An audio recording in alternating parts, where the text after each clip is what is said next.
C'est des gens de ma génération, donc je loupais pas une émission de temps X.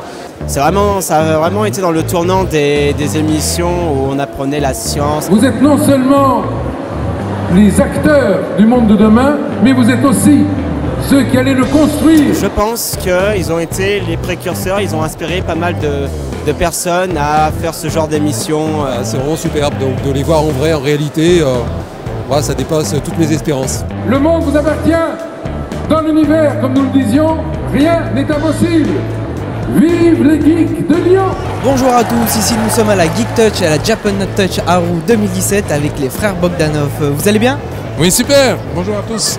Il y a 30 000 personnes à qui je dis bonjour. Donc aujourd'hui vous êtes venus à la Japan Touch et à la Geek Touch Haru pour aller dans le pôle E est égal à MC2, donc tout ce qui est scientifique, vulgarisation de la science. Ben oui, E égale MC2. Alors, ce qui est extraordinaire, c'est qu'on se demande ce que la vitesse de la lumière vient faire entre E, qui est l'énergie, et M, qui est la masse. Pourquoi? C'est tout simplement une question de convention de masse. On essaye de comprendre la conversion d'unité qui fait qu'on a une sorte d'unification entre le membre gauche et le membre de droite de l'équation. Alors ici, l'équation, elle est énorme. Et on est au cœur de ce que représente finalement la créativité geek. Tout ce qui relève finalement d'une inspiration qui passe évidemment d'abord par un fond de science, mais beaucoup par l'imaginaire. Et cet accueil de l'imaginaire est pour nous sublime. Einstein, on parlait de E égale MC carré, Einstein dit « Ce qui compte en science, et peut-être aussi dans la vie, ce n'est pas les connaissances, c'est l'imagination. » Très belle parole, très belle parole. Et donc justement, aujourd'hui il y a encore plus d'engouement sur la vulgarisation de la science. Des personnes s'intéressent de plus en plus à la science. Est-ce que ce phénomène, ce concept-là va aider aux générations futures à mieux s'intéresser, à mieux comprendre la science? Ah oui. C'est évident parce que finalement la science a besoin de vecteurs. Comme le disait Grishka, citant Einstein, le vecteur c'est l'imaginaire. L'imaginaire nous permet d'imaginer justement, de créer des mondes qui n'existent pas encore, des mondes possibles. Et c'est à partir de là que la science va ensuite faire son travail d'incorporation de ces idées, de ces imaginaires dans le réel. C'est ce que disait Jules Verne d'ailleurs à son époque. Il disait tout ce que des hommes ont rêvé, d'autres se chargeront un jour de le réaliser. C'est exactement ça. Donc des assemblées comme celle-ci, ce sont des espaces où l'imaginaire peut s'épanouir et finalement faire des propositions sur le réel.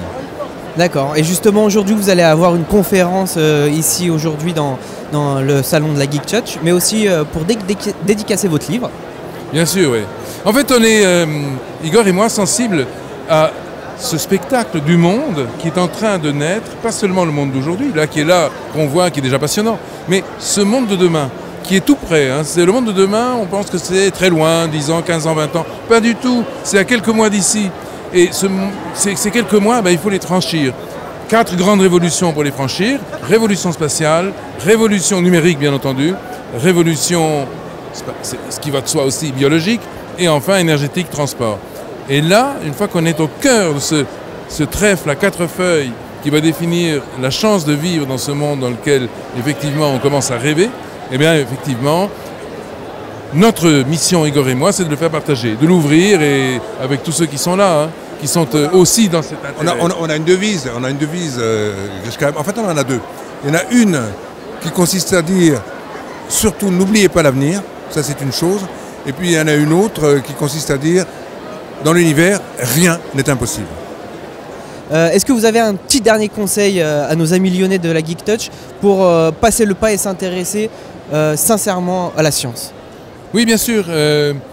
D'abord, j'ai envie de dire, continuez d'être geek, parce que être geek, ça veut dire s'immerger dans un monde où le désir de comprendre, de savoir, ne cesse d'augmenter à mesure qu'il augmente. C'est un petit peu comme l'énergie noire.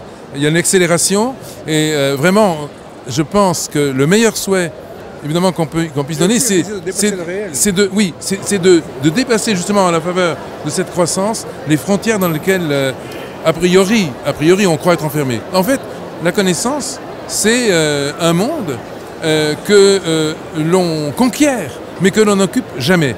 C'est ce que devrait être la science. La science n'est pas une occupante.